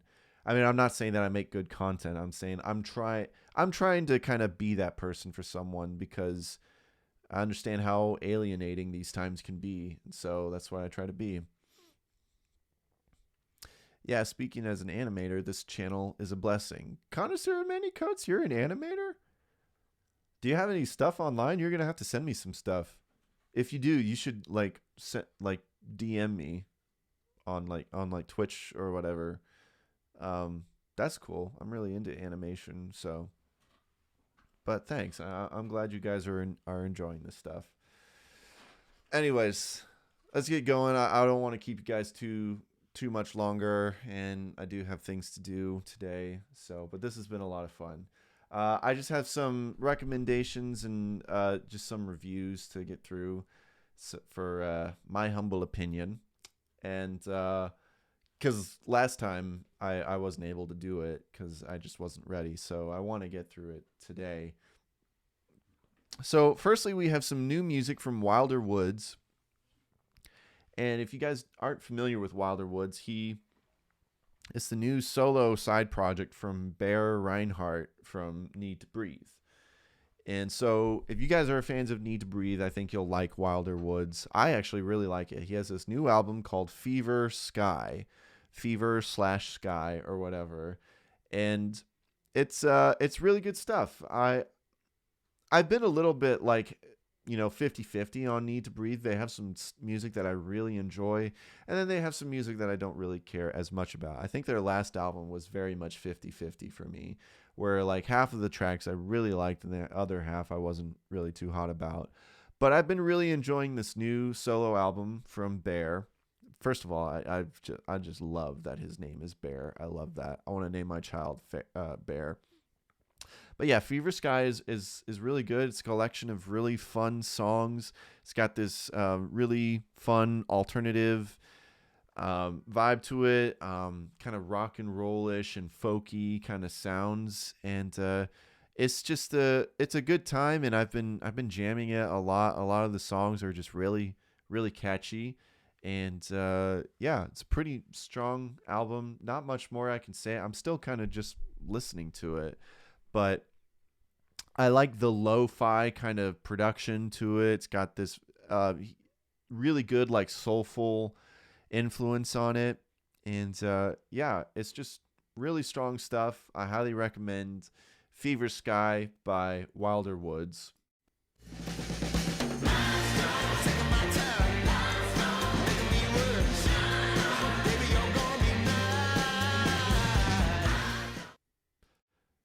Sorry, I realized that the echo was probably still on there. I don't know. But yeah, next up, we got an artist that I was only recently introduced to. I discovered him on Instagram, and he recently came out with this album that apparently became number one in Christian music for a little while, which is really cool. He's kind of a lesser known artist. His name is Brian Suave. I'm pretty sure it's pronounced Suave, which is cool. It makes me think of Rico Suave. But He's very much not Rico Suave. He is more of an alternative folky artist who his new album, which I love the title, is called Even Dragons Shall Him Praise. And basically the majority of the album is him taking the Psalms and turning them into songs, into like folk songs. And it's really good. A lot of it is just kind of standard folk, but it's still good. I love the arrangements and I love the production on it. Some really cool like violin moments and the mixed with the acoustic guitar. There's some really cool like epic moments, especially the song Psalm 144, "A Fortress is My God." It's just really cool. Only criticisms that I would have is that it's a little long. It's like 13 tracks, 12 or 13 tracks, but some of the songs are kind of long. So I felt like it kind of could have been trimmed down a little bit, because sometimes some of the songs can like tended to sound like each other. But there's some really good moments in there, and I highly recommend it, especially if you're into folk, especially if you're looking for more like scripturally based songs. Like, I know there's a lot of people who, like, when it comes to worship, they're like, only the Psalms. I'm not necessarily like that, but if you are one of those people, I think you'll appreciate this. And it's just really good. And he's a really talented guy, and I'm excited to hear more from him. So it's Even Dragons Shall Him Praise by Brian Suave. You rescue from the cruel sword thy servant David.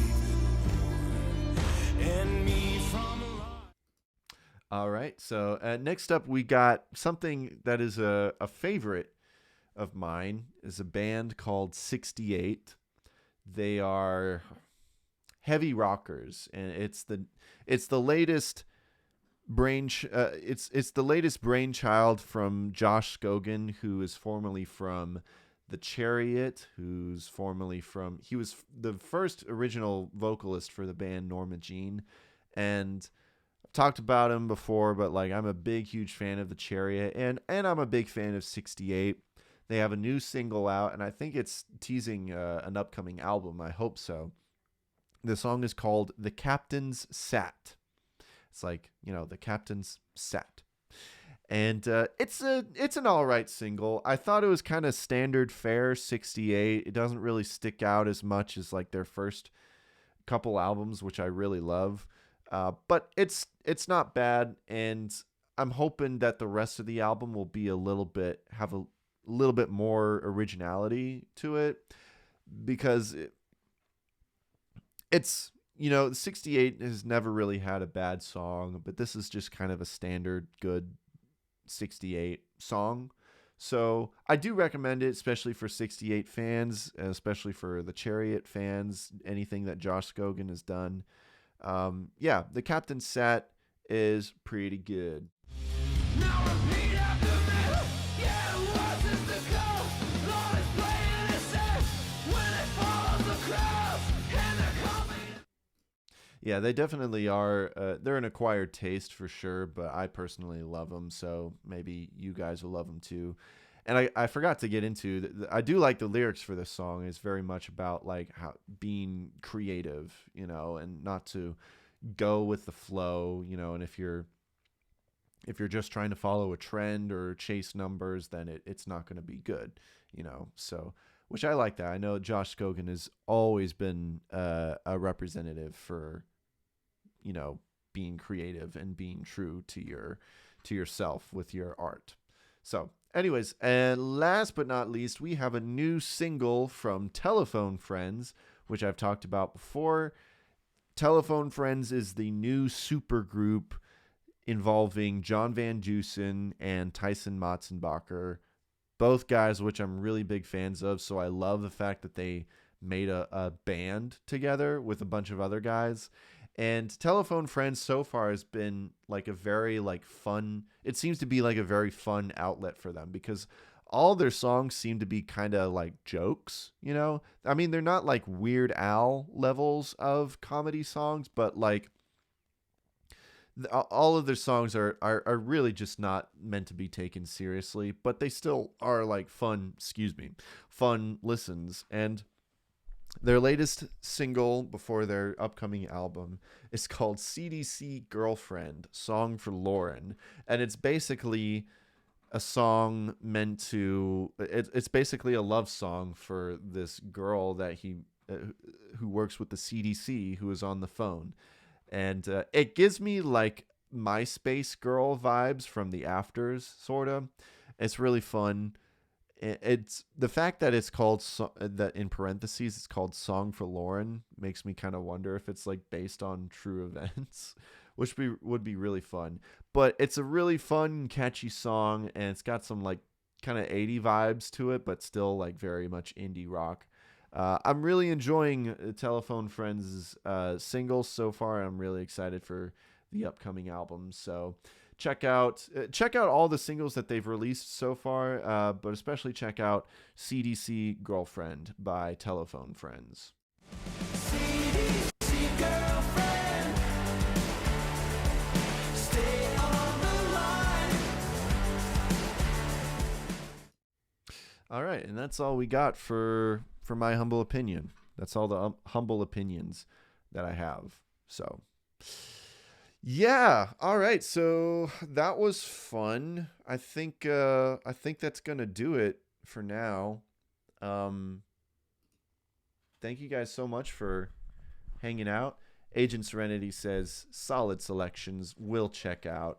Thanks, man. I do my best. I do my best to spread the good news of good Christian music, or at least music that is made by Christians. But I mean, that's a whole conversation. But yeah, anyways, so next episode, I think what I'm going to talk about is this article from Christianity Today that my sister sent to me recently that I'm excited to, I think would be a good topic for an episode. And it's basically about how Bethel music and Hillsong music has taken over the worship music industry. And it's got some really interesting little tidbits in this article. And so I'm excited to talk about it. I'm pretty sure that's what the next episode is going to be. This was fun doing this old music stuff. The Christmas album we're going to hold on to. We're going to do, it'll probably be a Christmas thing. So I think that would be pretty fun. But so stay tuned for that. I'm trying to think if there's anything else to announce. I don't think so. As far as I know, we're pretty good. So that'll be it for now. That is all for now. Thanks for checking out this episode of the I'm Clifford Today show. I hope it was fun for you guys. At least entertaining. I don't know. Subscribe, leave a like, and a comment. If you like what you saw or what you heard. Leave a rating and review on Apple Podcasts. If you leave a review, I will shout you out on the show. Podwood Forecast, make sure to check out that. It's my other podcast that I have with my friend Mitchell. We talked about our favorite movies recently. And always buy new merch. Oh yeah, next episode will be 12 p.m. We're going back to the normal time. So thanks for that. Thanks for that reminder. And still working on new stuff, doing my best. My computer's really slow, so I try to work hard on my actual content, But hope you guys have a great weekend, and I'll see you again in a couple weeks or on Monday. Check out Stronghold streams on Monday. No, not Monday. Tuesday nights and Thursday nights. All right, see you later.